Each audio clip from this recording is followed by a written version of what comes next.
வணக்கம் அன்பர்களே. இன்னைக்கு பட்டர் பீன்ஸ் குருமா பண்ணி பார்க்க போகிறோம். உங்களுக்காக தான். பாருங்கள், பட்டர் பீன்ஸ் வச்சுருக்காங்க. 1/4 கிலோ பட்டர் பீன்ஸ் வாங்கிக்கோங்க. நல்லா உரித்து தண்ணி ஊற்றி 4 சவுண்டு வரணும் குக்கரில்.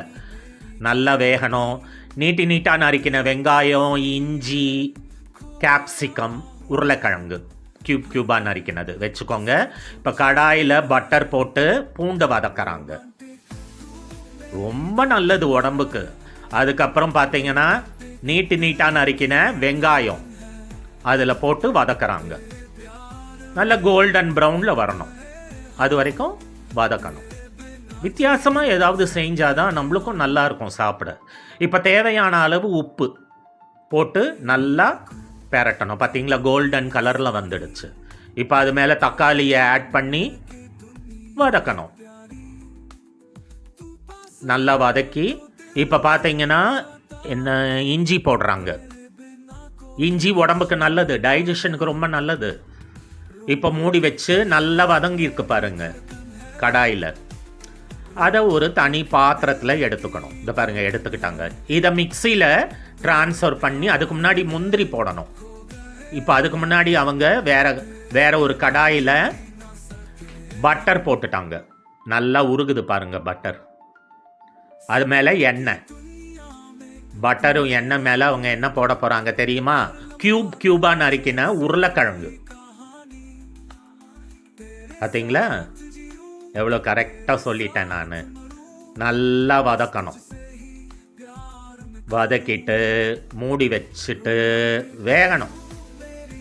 இப்போ நான் சொன்னேன் இல்லையா, அந்த வெங்காயம், தக்காளி, இஞ்சி, பூண்டு, அது மேலே முந்திரி பருப்பு சேர்த்து மிக்சியில் போட்டு நல்லா அடின்னு அடிக்கணும்.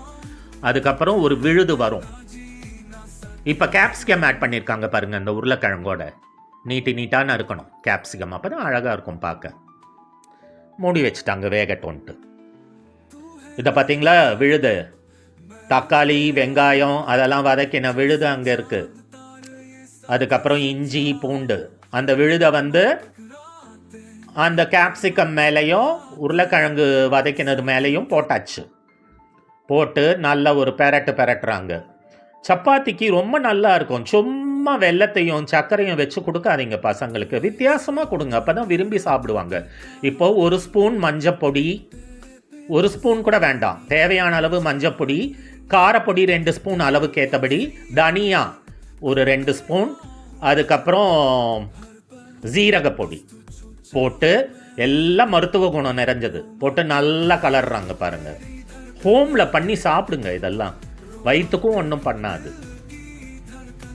நல்லா வதக்கின பிறகு இப்போ மூடி வைக்கிறாங்க. நல்லா வேகணும். இதை பார்த்தீங்களா, நல்லா கொதிச்சிடுச்சு. இப்போ நம்ம வேக வச்சோம் பார்த்தீங்களா பட்டர் பீன்ஸ், அதில் மிக்ஸ் பண்ணுறோம். மிக்ஸ் பண்ணி நல்லா கலரணும். வாசம் அவ்வளோ தூக்கும். எனக்கே நல்ல வாசம் வருது. இப்போ கரம் மசாலா தேவைக்கேற்ப. ஒரு சிலருக்கு கரம் மசாலா பிடிக்காது, ஆட் பண்ண வேண்டாம். ஒரு சிலருக்கு பிடிக்கும், ஆட் பண்ணிக்கோங்க. இப்போ கஸ்தூரி மேத்தின்னு ஒன்று இருக்குது, கடையில் விற்கிறான். அதை நல்லா கையில் மிக்ஸ் பண்ணி தூளாக அதில் தூவிட வேண்டியதான். ஃப்ளேவர் நல்லா வரும்.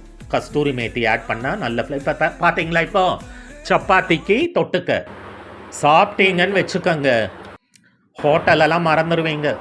அவ்வளோ நல்லாயிருக்கும், ஹெல்த்தி.